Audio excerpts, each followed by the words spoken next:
When it comes to using your quick commerce apps, there are two types of people. Some of us don't really go through the details or read between the lines. We just open the app, place the order, and then move on with our life. The other set is, well, the people whose curiosity is triggered even by the little changes they notice. Usually, I'm part of the first set. But for once, I saw something on Zomato that made me pause. If you have Zomato on your phone right now, I want you to open it. Go to your profile section and scroll down till you reach the food orders bit.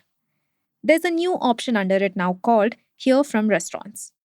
What you see when you click on that entry is a prompt in the signature Zomato red. It asks you if you want to share your phone number with the restaurants you order from to receive offers directly from them.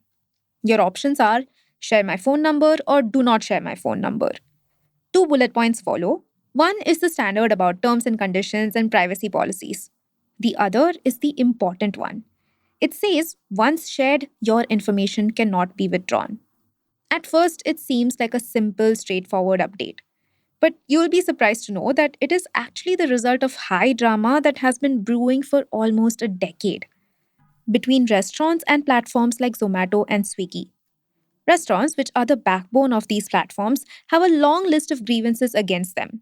Some of them you probably already know: hefty commissions, deep discounting, and even manipulating the platform to favor their own cloud kitchens. But the one that is at the center of this particular update is data masking. Up until now, there was no way for restaurants to see who their customers really were. They'd only know what the order volumes in a certain area were like.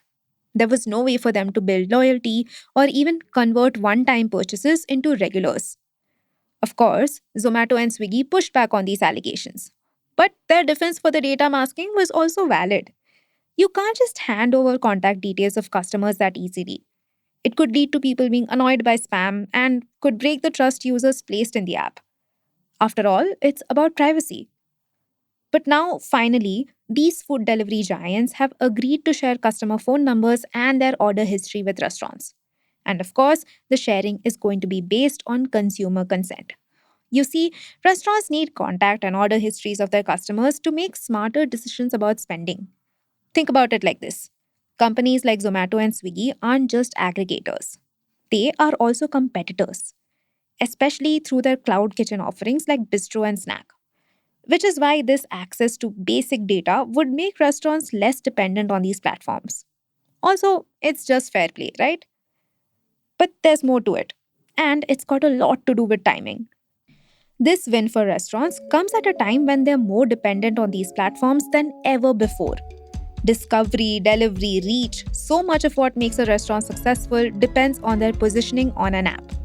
So, how much of a difference does data sharing actually make for these restaurants? Welcome to Daybreak, a business podcast from the Ken. I'm your host, Rachel Verghese, and every day of the week, my co-host, Snigdha Sharma, and I will bring you one news story that is worth understanding and worth your time. Today is Friday, the 28th of November.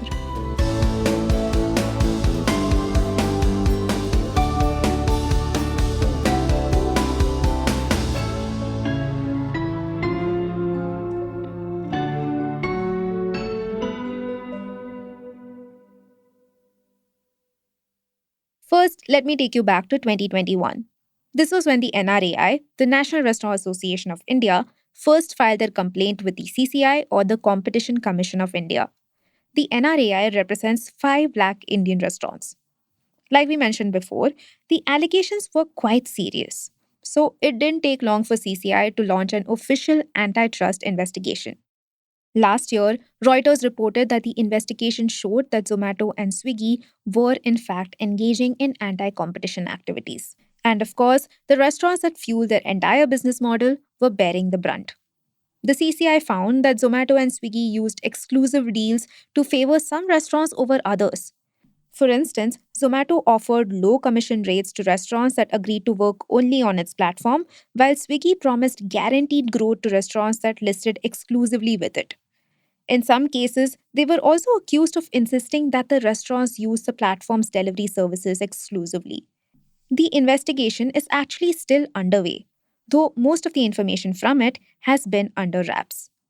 You see, Zomato controls nearly 60% of the food delivery market. Swiggy controls another almost 40%.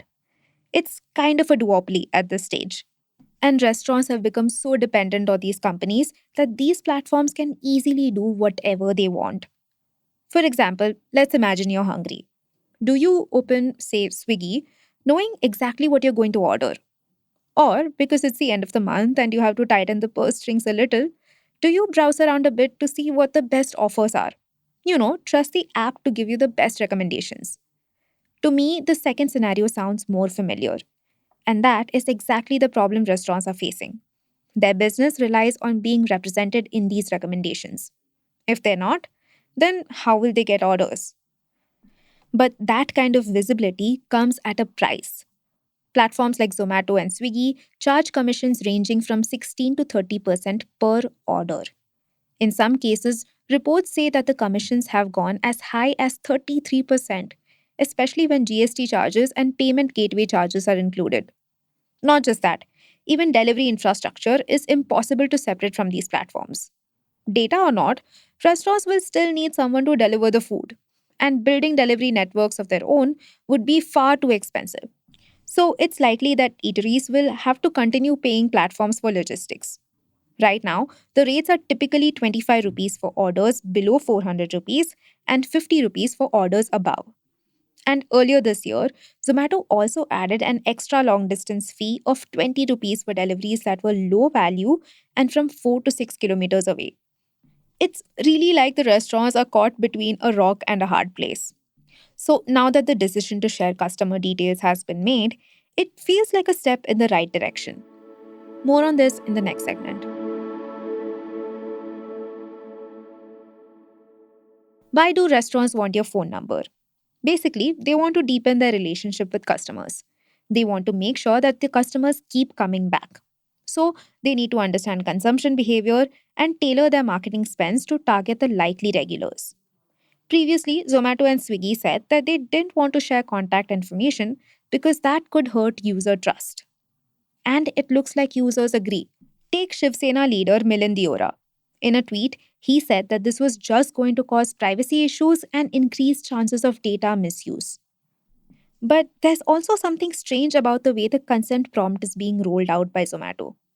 You remember how it was almost an exercise in the beginning? It's like the prompt is hidden away. You're not going to be able to find those options unless you're looking or just happen to be hyper vigilant like that. It's also weird that it's a blanket consent deal. You don't get to pick which restaurants get your data and which don't. Sure, most of us will have our go to eateries. But a lot of us still discover new places and experiment with cuisines through apps like Zomato. Which means while we might be okay with our contacts being shared with some restaurants, say your most frequent spots, but that's unlikely to be the case when you're trying a place out for the first time. Plus, even if you decide to withdraw consent, restaurants that already have your data will continue to hold it. Once you consider all of this, the easiest way to go seems to be just to not share the data at all and to just go on using the app as you always have. It's almost like Zomato is setting up this experiment to fail. So it seems more like a symbolic gesture than anything else. To look less culpable with an ongoing investigation at hand. Consider this: Zomato and Swiggy don't shy away from sending you notifications every day at every meal time. If they really wanted you to consider sharing your data, why didn't this update warrant a site wide, visible announcement? In fact, just this week, Aditya Mangla, the chief executive of food delivery, took to LinkedIn, of all places, to address the privacy concerns. He clarified that you can withdraw consent to sharing details at any time. But he also admitted that there were technical limitations to retrieving it from restaurants that already had it. Again, no major announcement, just a LinkedIn post that was then picked up by news sites. And let's face it, we're all tired of notifications. We already get plenty from all our social media apps and then from shopping apps, and we'll also continue to get them from the aggregator platforms like Zomato and Swiggy. How many people actually want to add individual restaurants to the mix?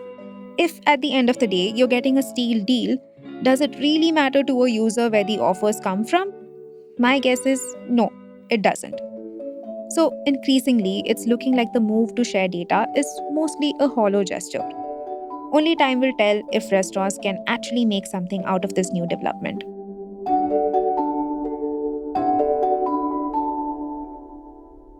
Daybreak is produced from the newsroom of the Ken, India's first subscriber-focused business news platform. What you're listening to is just a small sample of our subscriber-only offerings. A full subscription offers daily long-form feature stories, newsletters, and a whole bunch of premium podcasts. To subscribe, head to theken.com and click on the red subscribe button on the top of the Ken website. Today's episode was hosted and produced by my colleague Rachel Varghese and edited by Rajiv Sien.